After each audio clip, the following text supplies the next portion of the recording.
va partir à Toulon pour l'avant-dernier match de ce jour de rugby. Toulon va-t-il redresser la tête ou passer à la trappe? C'est un peu la grande question de cette émission. Toulon, la grosse écurie du top 14 avec ses stars, qui est en ballottage défavorable pour la qualification depuis sa défaite à Castres. Alors il y a eu des déclarations fracassantes cette semaine de la part du très médiatique président toulonnais Mourad Boudjelal, qui a haussé le ton, qui a un petit peu mis la pression sur ses hommes et même sur son manager Philippe Saint-André, que nous retrouverons tout à l'heure. Toulon reçoit le Stade Français, pardon. Nicolas Dupin-Bessa et Eric Bonneval ont commenté ce match sur Rugby+. Nicolas, Toulon était-il en ébullition aujourd'hui à Mayol? Effectivement, François Mayol qui a débordé le volcan, qui s'est embrasé. La presse quotidienne titrait « Éteindre le feu », vous l'avez rappelé, la polémique en début de semaine, ou encore un pari à gagner pour Var Matin. Et pour cela, on met les atouts. Gavin Henson, titulaire, en face de lui, celui qui sera peut-être toulonnais la saison prochaine, Mathieu Bastaro. Voilà pour ce choc des stars, pour ce grand match. Le match, et Gavin Henson que l'on retrouve dès la première minute sur ce premier ballon écarté par les Toulonnais. Gavin Henson qui navigue et qui trouve à l'extérieur Lovo Balavou, le crochet intérieur du Fidjien, qui déborde, qui accélère. Il y a deux joueurs à l'extérieur, il préfère pousser au pied. L'action ne donnera rien, Eric. Oui, Lovo Balavou qui prend l'option de jouer au pied. Il y avait possibilité peut-être de trouver du soutien, mais c'est vrai qu'il s'est montré toujours très percutant et à l'image de tous les Toulonnais, il y avait beaucoup d'envie dans toutes leurs prises d'initiative. Ils ont mis à la faute les joueurs du Stade Français. Du coup, logiquement, Johnny Wilkinson passe la première pénalité après 4 minutes de jeu. Toulon mène 3-0. Les esprits s'échauffent sur le renvoi. Regardez Chris Chesney qui vient déblayer, qui se retrouve face à face, tête à tête avec Pascal Papé sur un plan serré contre-champ. On va s'apercevoir que l'action s'embrase un petit peu entre les deux joueurs. Monsieur Minry a levé le bras, il a vu qu'il y avait eu une faute. Et regardez, l'action et le déblayage de Chesney est un petit peu violent. Pascal Papé derrière qui s'emporte un peu. Moi si je le touche bien, vous arrêtez pas. D'accord, sur un carton jaune chacun. Vous sortez. Un carton jaune et derrière on voit que les joueurs se accompagnent tranquillement. Une histoire d'homme. Une histoire d'homme. Les Toulonnais qui repartent à l'initiative. Ils ont tous les ballons dans ce début de match. On est au quart d'heure de jeu. Une séance de pick and go. Les Parisiens pour l'instant tiennent bon. Ils campent sur leur ligne, certes en défense. Les Toulonnais butent sur cette défense. Il va y avoir un nouveau départ. Joe Van Nicker qui a le ballon sur la main. Il va essayer de passer en puissance. Le démarrage est commandé par Fabien Cibret. Joe Van Nicker qui pousse. Écoutez Monsieur Minry. Lâché Rose et c'est validé à Joe Van Nicker. Oui, alors c'est pas Joe Van Nicker qui était plutôt un soutien, c'est peut-être Kubriashvili, mais ce qui est certain c'est que la défense parisienne est bien en place puisqu'il est sous le ballon que le Toulonnais veut applaudir. L'arbitre lui demande de se sortir, effectivement, donc il y a essai. Si ce n'est que dans la lutte, on n'est pas obligé de se sortir de cette zone de plaqueur-plaqué. Il y aurait pu avoir aussi une autre interprétation de l'arbitrage, mais c'est vrai que ça vient à un moment donné où Toulon pilonnait à tout va la ligne parisienne. 10-0 après 17 minutes, Toulon qui continue d'envoyer du jeu. Il y a cette charge de Chesney, on est dans le camp parisien. Fabien Cibret qui a la balle et qui élargit très vite, et là l'interception de Guillaume Boussès. Il y a 45-50 mètres à courir. Guillaume Boussès qui sera le premier dans l'embut, et voilà les Parisiens qui répondent. Ça fait 10-7 avec la transformation.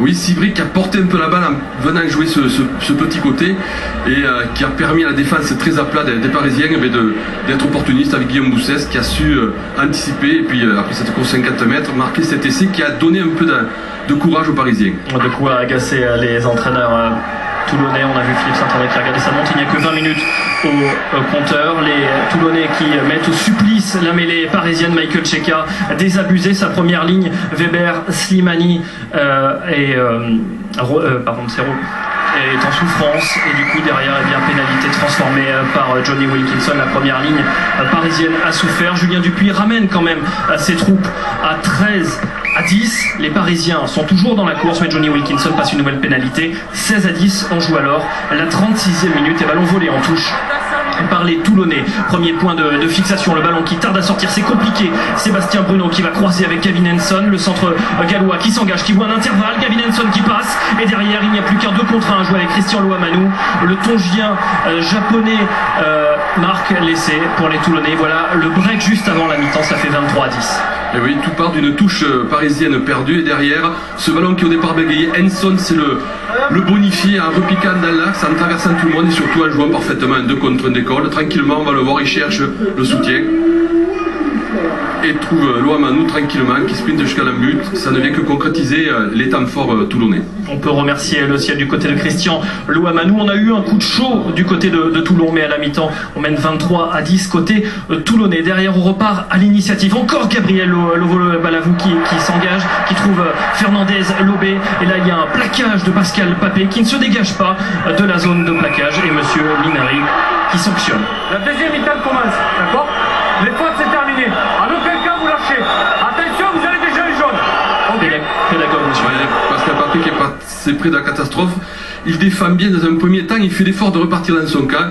Mais c'est vrai qu'il laisse les mains sur le ballon. Il empêche donc le jeu de rebondir. C'est normalement qu'il est sanctionné.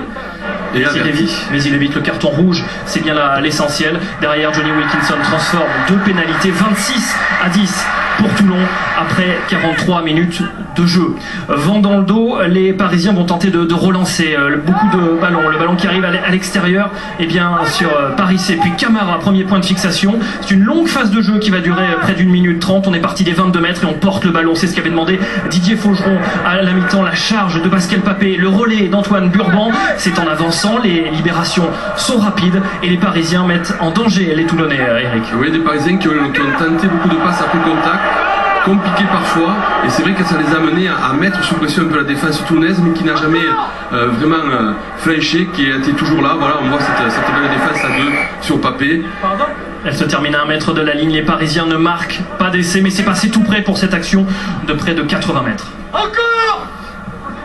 Le message est clair pour Didier Faugeron qui est quasiment rentré sur le terrain, mais derrière les Toulonnais remettent de l'ordre dans leur rang. C'est eux qui sont à l'initiative. Pierre Mignoni est rentré à la mêlée et Sergio Parissé lui se met à la faute. Monsieur Mineri avait prévenu et il sanctionne fort logiquement le capitaine parisien d'un carton jaune. On sait que la semaine dernière à Toulon, à Montpellier, ça avait été compliqué pour les Parisiens qui avaient encaissé 17 points pendant qu'ils étaient en infériorité numérique. Sur la mêlée qui suit, les Toulonnais croisent et combinent bien derrière Lovo-Balavou. Encore lui, les crochets incroyables du Fidjien qui trouve Joe Van Niekerk. 3e essai toulonnais. Ouais, comme une délivrance, et Van Niekerk qui vient là à l'intérieur de Lovo-Balavou, qui avait juste croisé 2 avec son 10, avait trouvé les intervalles. Il manquait une 3e ligne et Van Niekerk qui vient concrétiser toujours cet temps fort toulonnais.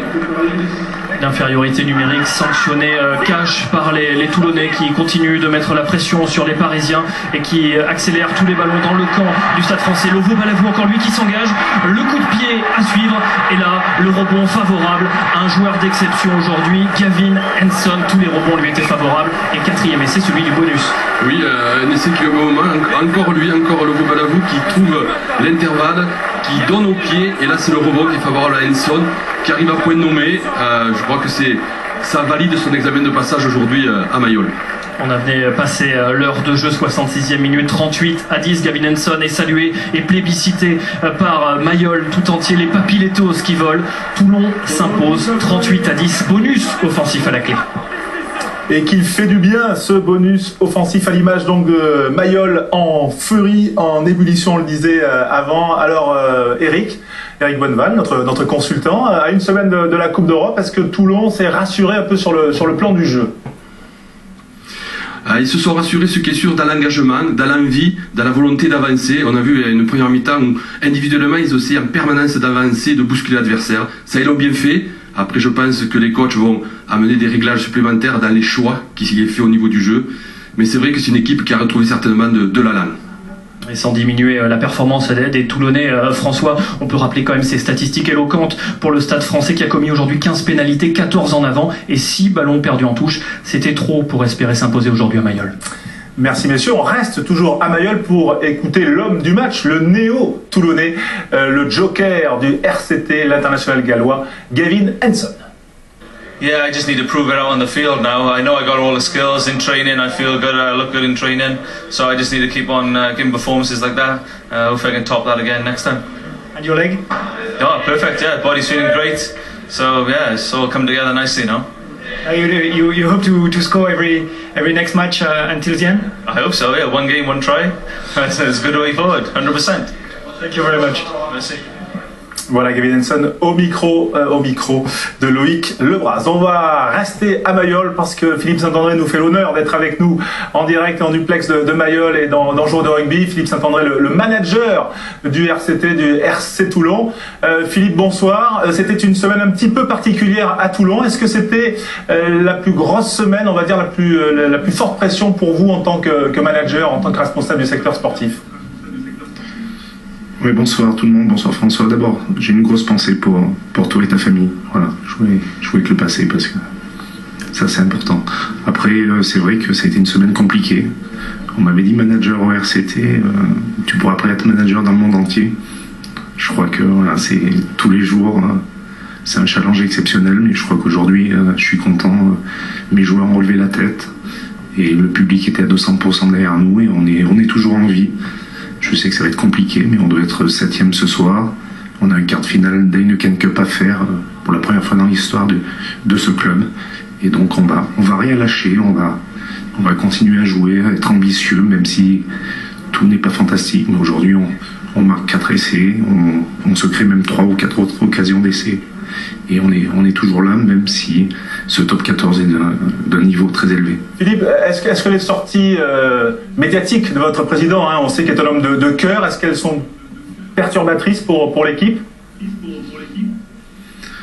On sait Mourad comment il fonctionne, et c'est vrai qu'il y a eu on a parlé beaucoup dans les médias, et il n'était pas content aussi, il a su le dire et le faire savoir. Mais après, moi, j'ai des joueurs qui ont besoin aussi de sérénité. Donc, ce que j'ai dit, c'est que je suis un grand garçon. J'ai mis le gilet pare-balles et je suis prêt à prendre les coups, mais je veux essayer. Je veux qu'on laisse mes joueurs travailler, tout donner. Et c'est à la fin de la foire qu'on compte les bouses. Donc, laissons-nous travailler. On a encore un match d'Heineken Cup, 3 matchs de top 14, donc 2 matchs à domicile. Après, en plus, pour notre public, pour notre président, avec des grands matchs, on va jouer en Espagne devant plus de 50 000 personnes. La semaine d'après, on reçoit Toulouse à Marseille devant 60 000 personnes. Donc c'est des bons matchs à jouer. Puis on n'est pas dans la sinistrose, on joue pas notre survie en top 14.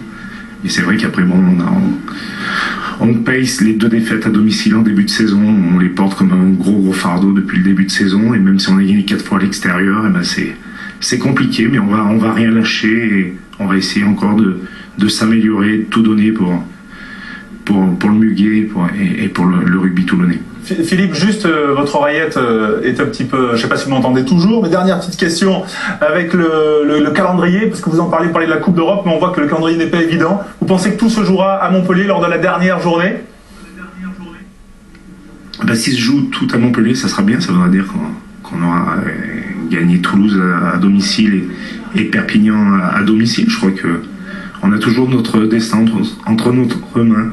Après, on sait que c'est compliqué, on a 3 finales à faire, mais on est prêt à le faire. Il fait de nouveau soleil à Mayol, et aujourd'hui on a revu une équipe pétillante, une équipe combattante, une équipe solidaire qui a un peu mieux géré les temps faibles et qui a su marquer dans certains de ses temps forts, même si aujourd'hui on se crée pratiquement 9-10 occasions d'essai, on n'en met que 4, mais on va rien lâcher. J'ai des joueurs de haut niveau qui sont responsables, qui savent qu'on n'est pas au niveau et des exigences de notre président et de ce club. Mais bon, le rugby n'est pas une science exacte, c'est un ballon ovale, et que en plus on a eu énormément de blessés depuis le début de saison, mais on est toujours là et on va tout donner. Merci Philippe, en tout cas on suivra ça avec intérêt. Merci d'avoir été en duplex avec nous. Voilà, bonne fin de saison.